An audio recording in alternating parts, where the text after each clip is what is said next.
Amen. Thank you for the privilege na ako rin ay makapag-share ng salita ng Panginoon at kung minsan ay kahit na preacher tayo ay meron pa rin kaba. Hindi ko alam kung saan nanggaling yung kaba na yan. Pero I am just thankful and grateful sa mga nakikita natin at na-experience natin between preachers and co-workers in the Lord. Sa mga combination, sa mga foods, sa mga fellowships na nararanasan natin at sa mga smiles at sa mga kumustahan ng bawat isa, ay doon ho tayo nagkakaroon ng belongingness. Na sinasabi natin na meron pala akong kapatid sa lugar na ito, meron pala akong kapanalig sa pananampalataya na ganito. So, ang dami po mga kapatid and we are so blessed as a participants din sa conference na ito. And thank you, Berean, and the leadership of Pastor Randy at sa mga brethren at sa mga nag-preach na at sa mga magpipreach pa.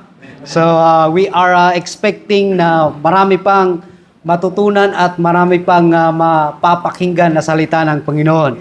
So, sa umagang ito ay ang team nila is Minding the Grace as we run the race.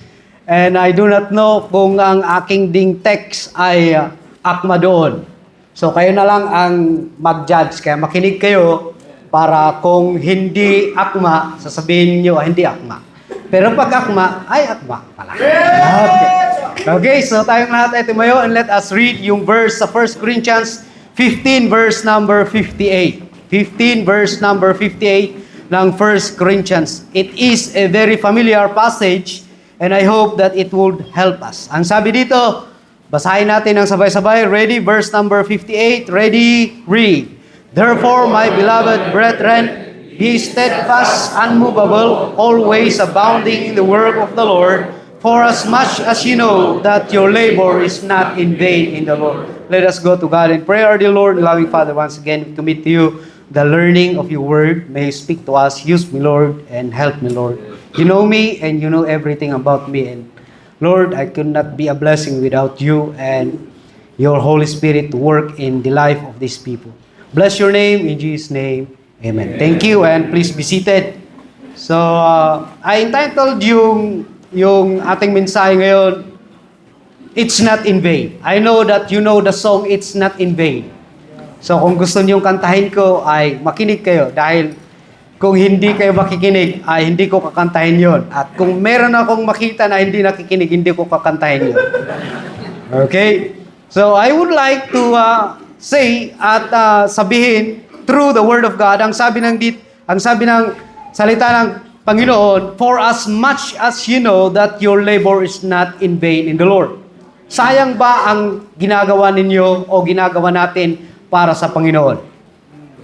So, I hope mga kapatid na ngayong umaga, I would like to discourage you not to be discouraged. Amen. I would like to discourage you not to be discouraged.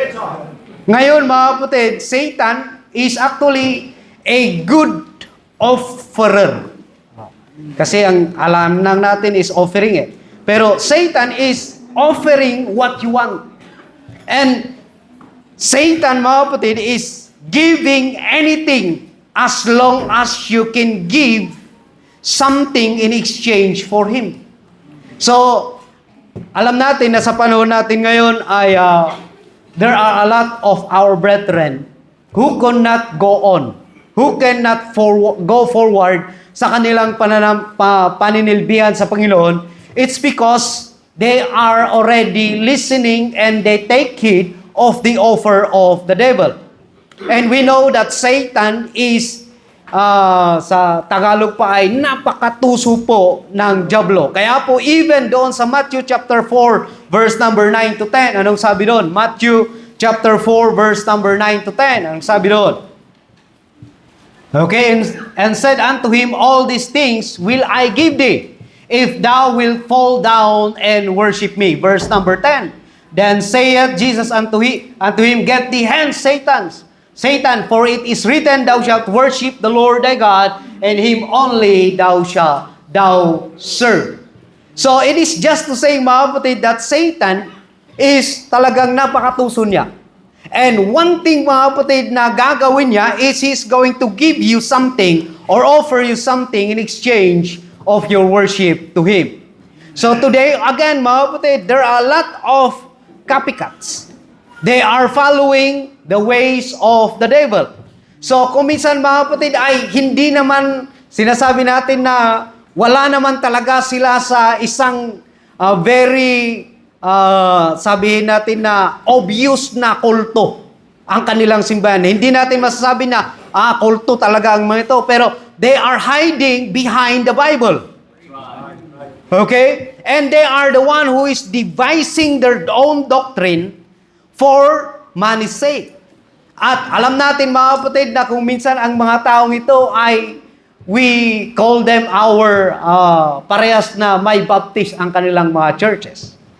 And kung minsan ay nakakalungkot na there are people that call themselves Bible readers, Bible believers, or whatsoever they call themselves. Pero ang problema, mga kapatid, is while they call themselves, they are Bible believers, okay? Habang sila ay dumadaan doon sa race, while they are in the race, mga kapatid, marami ang nalalagas. Marami ang pumupunta sa ibang direksyon. They are not, and they are hard up to follow yung strict at holy at just na instruction ng Panginoon. Kung minsan, mga kapatid, ay sinasabi ng mga nagbabasa ng Biblia, sobra naman yan. Sinasakal mo na kami. Okay? Kaya po, mga kapatid, sometimes ay totoo, mga kapatid, that we could not go on without the grace of God. We cannot go on apart from the grace of God. We could not deny also that there are real servants of the Lord. Meron ding mga tao na kahit na ano ang kanilang pinagdadaanan, kahit na ano ang nangyayari sa kanila, they are still striving, and they are still following even how hard it may be sa kanilang buhay. At sasabihin nila, ang command ng Panginoon ay parang imposible sa akin. It's because of this kind of situation that I have. But I will still, by the grace of God, follow. May mga ganun din na mga tao, mga kapatid, and we know, and I believe, mga kapatid, na yung mga sincere na mga tao na yan, yung mga honest na mga tao na yan, yung mga faithful servants na mga tao na yan, God will not forget their labor of love. Yeah. Hindi yan pababayaan ng Panginoon, hindi niya sasabihin dihig. God, mga kapatid, hindi niya sasabihin na wala lang yan. You know, as I am, actually, yung team mo, Pastor, ay nabasa ko lang nung nandito na ako. Ang kwan ko lang is, yung magpipreach lang ako, yun ang kwan, very important sa akin na nabasa. Ay, may schedule ako. Ganun lang. Pero when I am thinking kung ano yung kwan ko, and I praise the Lord na parang umaakma. Parang umaakma lang. Pero kayo rin mismo ang magsabi kung akma yun. Okay? So, Colossians chapter 3, verse number 23 to 25. You know, dito, Colossians chapter 3, verse number 23 to 25. Anong sabi ng Biblia? And whatsoever you do, do it heartily as to the Lord and not unto men. Knowing that the Lord, ye shall receive the reward of the inheritance, for ye serve the Lord Christ. Verse number 25. But he that doeth wrong shall receive for the wrong which he hath done, and there is no respect of persons. The Word of God clearly states, okay, that God promises a reward for those who do things for the glory of God. Do we believe that the Word of God is truly saying what he means. Okay? And the Word of God says that God is going to reward those who do His will. We understand also that we serve as a group. Lahat tayo naninilbihan as a group. We help each other. We edify each other. We pray for each other. Because we are also a member of the body of Christ. But when it comes to rewards, we receive it individually. We receive it individually. So, sana mga kapatid ay hindi masayang yung mga ginagawa natin para sa Panginoon. Don't you know na sa pakikinig lang ng salita ng Panginoon, merong palang reward? Pagpunta mo sa church every Sunday, pagkanta mo sa Panginoon, okay? Lahat ng ginagawa mo, as long as you do it for the Lord, God will not just leave that for nothing. But God will surely give you a reward. Doon sa 1 Corinthians chapter 3 verse number 6 to 8. 1 Corinthians 3 verse number 6 to 8. Anong sabi din doon? And I, brethren, could not speak unto you. Tama ba yun? 1 Corinthians 3 verse number 6. Yan. I have planted, Apollos watered, but God gave the increase. So then, neither is he that planted anything, neither he that watereth, but God that giveth the increase. Verse number 8. Now he that planted and he that watereth are one, and everyone shall receive his own reward according to his labor. We have been listening sa Worksman's Treasure, sa prayer breakfast, and we are so blessed with the message na napapakinggan natin through our evangelist. And it is very true that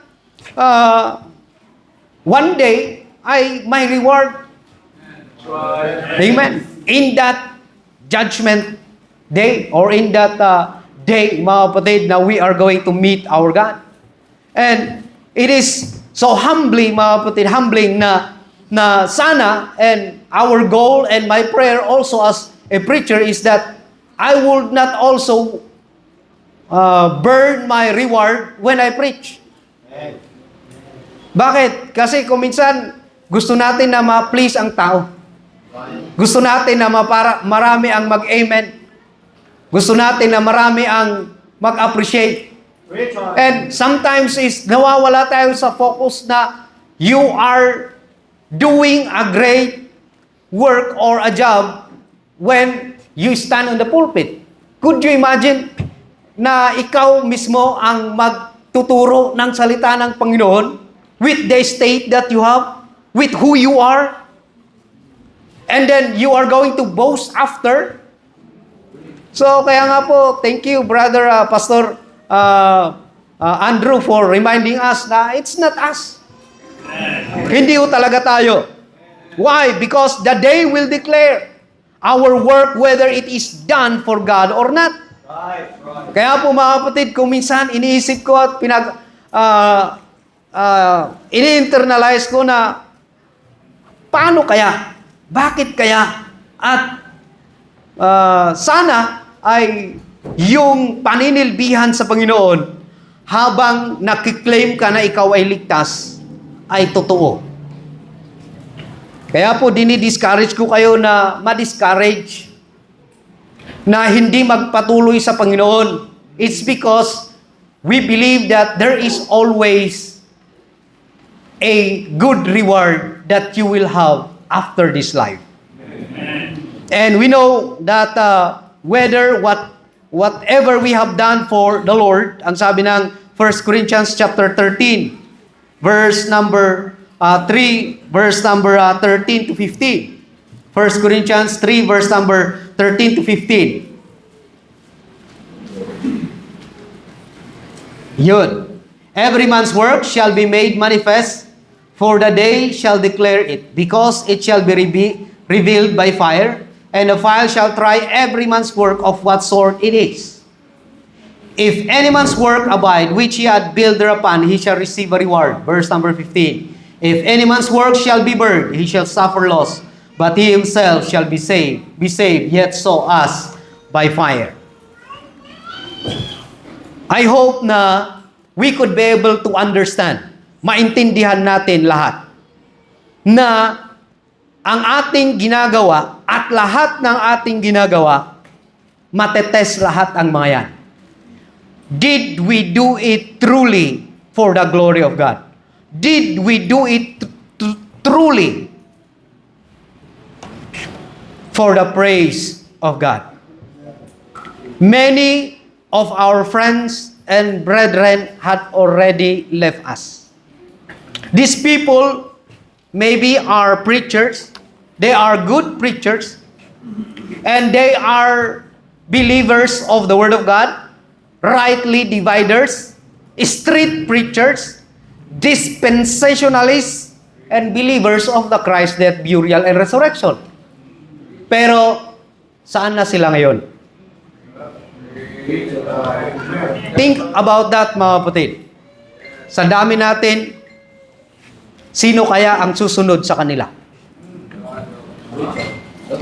Think about that, mga kapatid. We do appreciate them, and we do say they are a great and good gift from God. They are good companion. They are being used to edify the body of Christ. Pero, where are they now? Kung minsan, mga kapatid, ay nakakalungkot na yung mga ginagamit ng Panginoon at ang gagaling mag-preach kapag sila ay nagpipreach, akala mo hindi magbabackslide. Hindi lalayo, hindi malalagas. And sometimes ay sasabihin natin na, grabe, thank you, at nandito ka. Thank you, at nandito ka. Thank you, at ikaw ay ginagamit. Pero, so sad. Meron pa rin hindi nananatili sa kanilang pananampalataya. May mga lumilihis pa rin. And sa mga pastors, sa mga preachers, you know that even in your churches, they are dear friends. Dear brethren. Mahal natin sila. Nakasama natin sila. Nakahalubilo natin sila. We have shared joy, tears, and a lot of experiences. Pero along that race, mga kapatid, bakit sila nawawala? Nakakalungkot, mga kapatid, na wala namang kaming pinagkaiba dapat eh. He is a right divider, he is a preacher, he is a believer of that right salvation. Pero bakit hanggang ngayon, hindi pa, kung iniisip ko, hindi pa nga bumabalik ang Panginoon, sila na ang bumabalik sa mundo. Ba't hindi na lang sila makapag-antay? Just think about that, mga kapatid.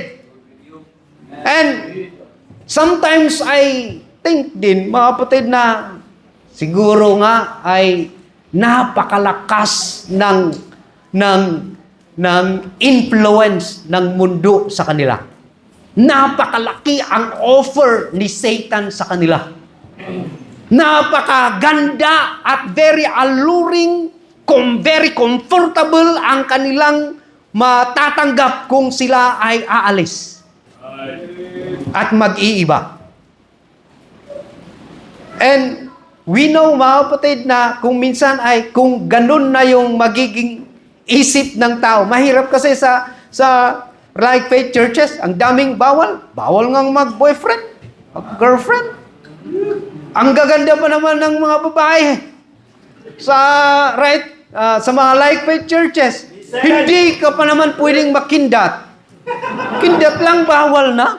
Holding, mag-checkan, bawal na. Oh, grabe naman yan. Gusto ko doon dahil ang dami ring magaganda at madali pa.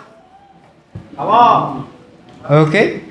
You know, mga kapatid, it is just a blessing na sa aming church ay we have some young men who stayed and who mind yung right way of getting married. We have here a living testimony, and I would like to request si Brother Kevin, Sister Julie to please stand.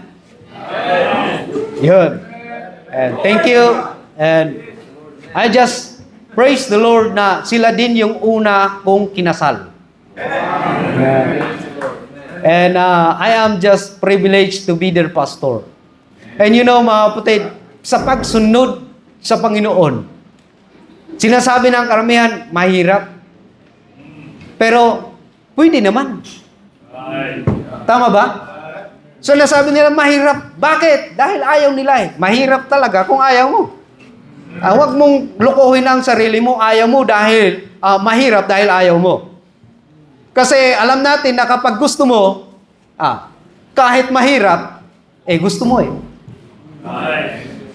Di ba? Kahit ngayong mga nandoon sa piitan, sa kulungan, kung gusto nilang makatakas, makatakas. Tama ba? Yung mga iba nga, nakakulong pero hindi nakakulong. Tama? Why? It's because lahat, mga kapatid, ay kung gusto, may paraan. No? And it is so sad, mga kapatid, na bakit ang mga nagsasabing Kristiyano, saved. Pero, while they are on the race, while they are living as Christians and they call themselves saved and Christians, pero meron pa ring nalalagas. I hope, mga kapatid, that we would not, hindi natin ibenta o kaya ipalit sa offer ng mundo ang paninilbihan mo sa Panginoon. Not just preachers, but even members. They are also easily offended. They are cold also in their service.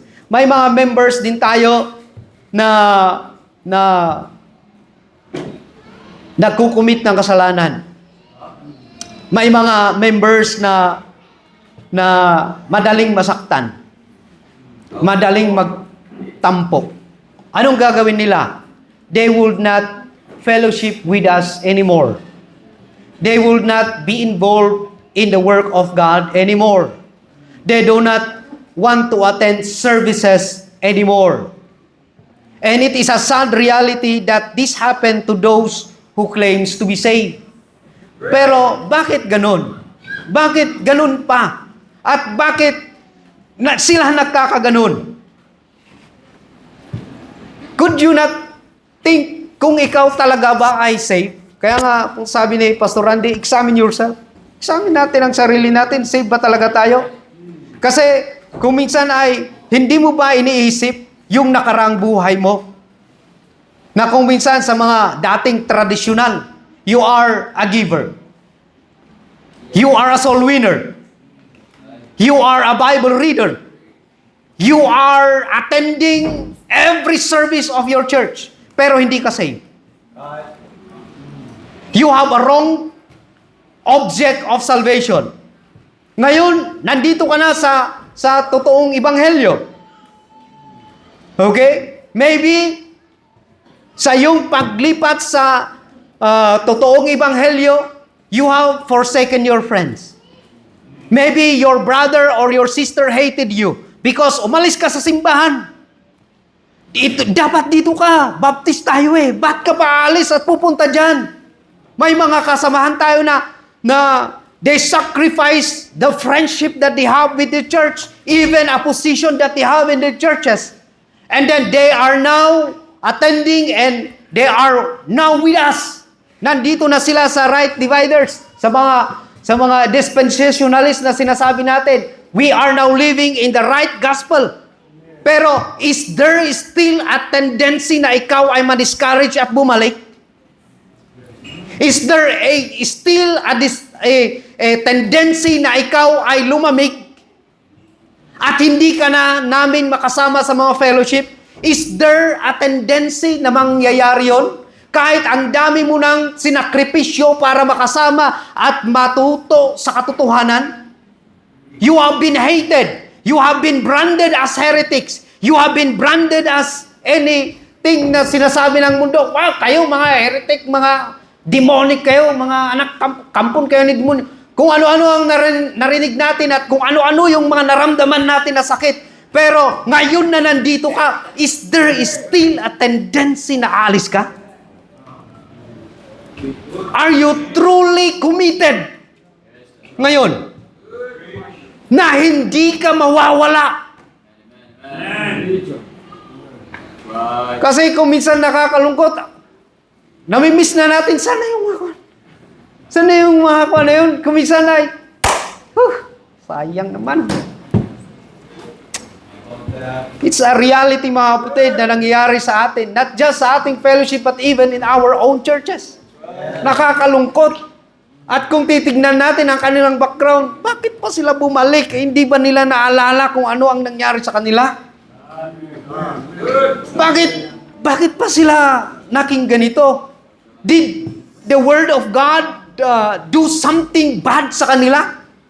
Is the Word of God truly real sa kanila na kapag sila ay nakikinig ng salita ng Panginoon, na ang Panginoon mismo ang nakikipag-usap sa kanila? Pero kung minsan, mga kapatid, sana hindi tayo Juan at si Pedro. Nagsisimba, pero yung hindi nagsisimba nandito. I hope, mga kapatid, na hindi tayo magiging biktima ng offer ng ating kaaway.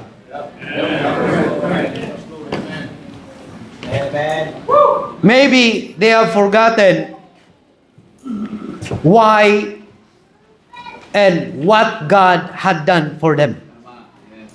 They have forgotten yung sacrifice ng Panginoon para sa kanila. Maybe they focus on earthly rewards, but not in heavenly rewards. They allow others to steal and destroy the rewards. Kung minsan, mga kapatid, sa atin lahat, sana ay huwag kang maniwala agad-agad kahit ano pa ang sinasabi sa'yo na negative. Kung minsan, ang napakasarap na pakinggan yung negative. Mga evil reports. At yun ang mabenta. Tama ba? Pero sana hindi ka maging biktima ng mga evil reports na mga yon. And do not allow those evil reports na mag-steal ng rewards mo because ang mga yon ay temporary lang. Ngayon, yung news na yan, pero after 10 days, 1 week, nagsusubday din yan. Yung mga sikat dati, ngayon laos na.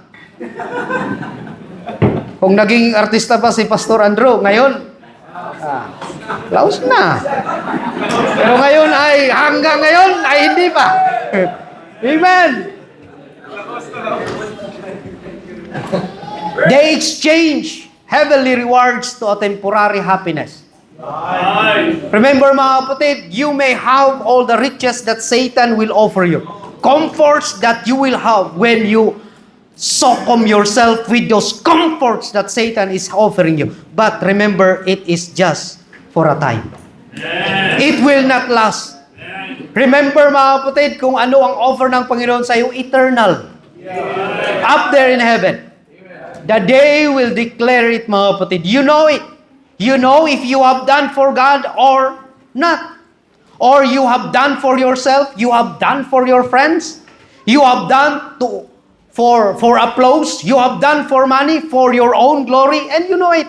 Kung minsan, mga kapatid, tayo mismo ang sumisira sa reward natin. Why? Dahil akala natin, we are just making or using the word for the glory of God, pero sa totoo lang, mga kapatid, gusto mo lang na gawin yon para makita ka. At makita ka ng iyong mga kaibigan. Na masabi nila, oy, yung friend namin, masipag talaga. And you would like to be applauded. Great job. For money. For your own glory. Kaya po doon sa Galatians 6:7, anong sabi? Don't be deceived. God is not mocked. You cannot fool God. You may be a preacher, you may be a singer, you may be a soul winner, you may be an encouraging a father or husband, you may be a member, an ordinary member of the church. But when you do these things with the right purpose, God will make sure of your reward. But when you do it with the wrong purpose, you suffer loss. So I discourage you to be discouraged. Huwag sana tayong ma-discourage na manilbihan sa Panginoon sincerely, honestly, faithfully. Even if you are not acknowledged, but God keeps the record. Sa Hebrews chapter 11, verse number 6. Hebrews 11, verse number 6, anong sabi doon? But without faith, it is impossible to please Him. For he that cometh to God must believe that He is, and that He is a rewarder of them that diligently seek Him. God is a rewarder. God will make sure you will get your reward. Sa 2 John chapter 1, verse number 8. 2 John. Walang chapter yun. 1 lang. Yun. 2 John 1, verse number 8. Look to yourself that we lose not those things which we have wrought, but that we receive a full reward. Sana ay matanggap talaga natin yung full reward. Even the tiniest thing that you have done for God, God will reward you for it. Huwag sana nating sabihin na malaki na yung nagawa ko. Pag-greet mo lang ng good morning, yung presence mo lang. Okay? They may be the least na pwede mong magawa. Pero when you do it for the glory of God, God will make sure you will be rewarded. Hindi kailangan na maging preacher ka. Hindi kailangan na maging somebody ka sa church. All you need to do is do those things for the glory of God. As we have time, let us labor. Why? Because rapture will come very soon. We don't know when. Hindi natin alam, but let us labor, let us work, for we know that our labor is not in vain in the Lord. We cannot give anything to God that when we are in heaven. Think about this, mga kapatid. Wala ka nang may bibigay sa Panginoon kung nandun ka sa langit. Tama? Kasi hindi mo naman madadala yung mga mansions mo, yung mga mini mansions mo. Ang sabi nga nila, pansyon. Hindi mo rin madadala ang pansyon mo. Kahit na ano, wala kang madadala when you are in heaven. Tama ba? So ano ang pwede mong maibigay sa Panginoon? Wala kang dala. So what are you going to give to God? Your earthly wealth? Your position? Your accomplishment? Wala kang sasabihin ng Panginoon, bakit ka nandito? Anong dala mo? Wala tayong madadala. Wala talaga tayong dala. So ano ang pwede nating maibigay? What we could present to God is those rewards that He will give you. Yung maibigay natin sa Kanya is yung ibibigay din niya sa atin. Those are the only present that we could give to God as a token of our thanksgiving and appreciation sa Kanya. Last verse. Yun, hindi ako umabot sa alas 12. Kasi gutom na tayo. Revelations 22 verse number 12. Anong sabi ng Biblia? And behold, I come quickly, and my reward is with me, to give everyone according as his work shall be. Do you believe that God is coming? Ang sabi niya, my reward is with me, to give everyone according as his work shall be. So, I encourage you or I discourage you to be discouraged. Sana ma-discourage tayong ma-discourage. Kasi ang daming mga bagay na makakamtan sana natin. Pero dahil sa little na discouragement, ang demonyo, ang kalaban, ay nagsasabi, I won. Maliit lang yung discouragement. Discouragement will not last. Right. One day you will realize, ano kayang nangyari sa akin kung hindi ako na-discourage. Sa mga nag-aaral, lalong-lalo na kung mahirap na yung subject, sasabihin, mag-shift na lang ako. Pero ano kaya ang nangyari kahit na mahirap ang subject, nag-study ka, nagpuyat ka, at ikaw ay nakapasa at nakagraduate. Kaysa mahirap dito, nag-shift ka. Mahirapan ka dito, nag-shift ka. Hindi ko sinasabi yun sa mga nag-shift ha. Pero kung narinig mo, parang nasa iyo na yun. My point is, let the Word of God discourage you to be discouraged in serving Him. Sana ay ma-discourage tayo na ma-discourage. Mahirap mga kapatid ang buhay sa mundo. Pero yan ang katotohanan. But remember this. Do everything for the glory of God. And a reward is waiting for you out there. Ang tanong, nakailang reward na kaya tayo? Do you think meron ka ng reward? Do you think it is enough? Okay na yun. Lord, patawad, balik ako ha. Di sana. I hope mga kapatid, nadadagdagan pa natin yan. Amen. Let us just keep on working, toiling, serving. We run the race. Amen. Sabay-sabay tayo. At sana sa end ng race, makikita tayo. Let us all go to God and pray. Our dear Lord, loving Father, thank you for your word. Prayer ko, Lord, na it help us to truly continue. Bless your people. Thank you for the privilege. In Jesus' name, amen.